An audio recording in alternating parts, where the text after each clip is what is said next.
రెండవ భాగానికి స్వాగతం. మ్యాప్ మైక్ మరియు లిల్లీని అడవిలో లోతుగా ఉన్న ఒక వృధిరహితమైన చెట్టుకు తీసుకువస్తుంది. చెట్టుని పలకపై ఒక చిహ్నం కనుగొన్నారు. అది మ్యాప్ లో ఉన్న చిహ్నానికి సరిపోతుంది. మార్క్స్ ఆ చిహ్నంపై మాపును ఒత్తితే చెట్టు విభజన అయింది. ఒక మకటపు వంతెనను వెలికి తీసింది.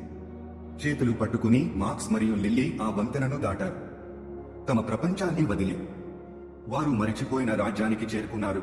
ఇది ఒక మాయాజాలం. భూమి అద్భుతమైన జీవులు మరియు అసాధ్యమైన దృశ్యాలతో నిండినది. రాజ్యం అద్భుతంతో నిండి ఉంది మరియు వారి చుట్టూ ఉన్న ప్రతిదీ మాయాజాలంతో కలిసినట్లు అనిపిస్తుంది. వారు కొత్త ప్రపంచాన్ని ఆశ్చర్యంతో అన్వేషిస్తున్నారు. వారు కల్పనలో మాత్రమే ఉన్న జీవులతో కలిశారు. వారు ఒక మాయలో ఉన్నారు అన్న విషయం వారికి అర్థం అవుతుంది. అన్నీ సాధ్యమైన ఒక స్థలం. విస్తృతంగా ఉన్న కళ్లతో మరియు పరిగెత్తుతున్న హృదయాలతో వారు ఈ కొత్త మరియు మాయాజాలమైన భూమిని అన్వేషించటం ప్రారంభిస్తారు.